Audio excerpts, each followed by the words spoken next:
सपने में भी नहीं सोच सकते। बड़ी खबर सामने आ रही है मुख्तार अंसारी की मौत पर। ये बड़ी खबर, जहां जहर देने से नहीं हुई है मुख्तार अंसारी की मौत, इस बात की पुष्टि हो चुकी है।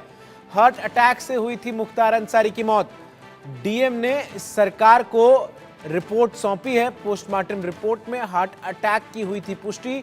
आपको बताऊं कि 28 मार्च 2024 को मुख्तार अंसारी की मौत हुई थी। बांदा के रानी दुर्गावती मेडिकल कॉलेज में मौत हुई थी और इसको लेकर डीएम के निगरानी में जांच की भी जो है वो बात कही गई थी और उसके बाद रिपोर्ट जो है वो सामने आई है, जिसमें इस बात की पुष्टि हो चुकी है कि मुख्तार अंसारी की मौत हार्ट अटैक की वजह से हुई है, जहर देने की वजह से नहीं। ऐसे जो तमाम आरोप लग रहे थे ये सभी निराधार हैं। रवि हमारे सहयोगी अधिक अपडेट्स के साथ हमारे साथ जुड़ रहे हैं। रवि, ये जो रिपोर्ट सामने आई है, क्या कुछ इसमें प्रमुख बातें हैं? एक तो जो सबसे बड़ी बात है वो हमने दर्शकों को बताई कि मौत जो है वो हार्ट अटैक से ही हुई है, किसी भी तरह से, और जो बातें जो परिवार का आरोप था खास तौर पर, उनमें कोई सच्चाई नहीं है।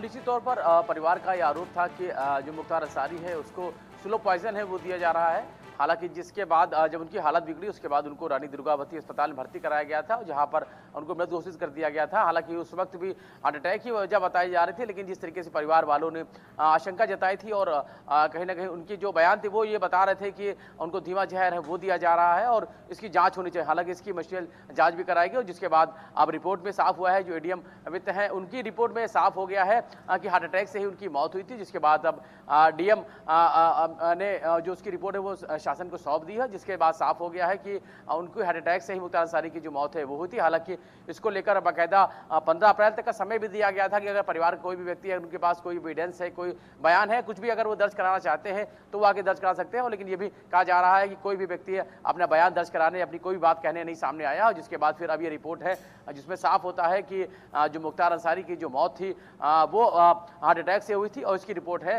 वो अब जिलाधिकारी की तरफ से शासन को सौंप दी गई है। जी, इस पूरे मामले में जिस तरीके से रिपोर्ट सामने आई है, इसने तमाम जो शक संशय उस वक्त पैदा किए गए उसको भी क्लियर कर दिया रवि, क्योंकि जिस तरीके से मुख्तार अंसारी की मौत की खबर सामने आई थी उसके बाद हमने देखा था कि न केवल परिवार के लोग बल्कि कुछ राजनीतिक दल के लोग भी मुख्तार अंसारी की इस तरीके से मौत को लेकर सवाल खड़े कर रहे थे। मुझे लग रहा है अभी जो रिपोर्ट सामने आई है ये रिपोर्ट जवाब के तौर पर काफी होगा। बिल्कुल, एडीएम अभी तो इसकी जांच कर रहे थे और जांच के आधार पर ही सारी रिपोर्ट है वो अभी डीएम की तरफ से जो शासन को सौंप दी गई है। और इसमें साफ स्पष्ट किया गया है कि समय भी दिया गया था 15 अप्रैल तक का कि अगर कोई परिवार का कोई भी शख्स जो भी आरोप लगा रहा है वो आके अपनी बात कहे, अपना बयान दर्ज कराए और जो भी अगर कोई भी उनके पास एविडेंस है वो पेश करे ताकि उसको रिपोर्ट के साथ लिया जा सके। लेकिन उनका साफ तौर पे कहना है कि कोई भी उनके परिवार से या कोई भी जो इन आरोपों को लगा रहा था कि इनका साफ तौर पे ये आरोप था कि जो मुख्तार अंसारी की मौत है वो स्लो पॉइजन से दी हुई है, तो इसको लेकर कोई भी शख्स सामने नहीं आया और ना ही कोई बयान दर्ज कराने के लिए सामने आया। जिसके बाद अभी पूरी रिपोर्ट है वो अब शासन को सौंप दी गई, जिसमें साफ कर दिया गया है कि जो उनकी जो मौत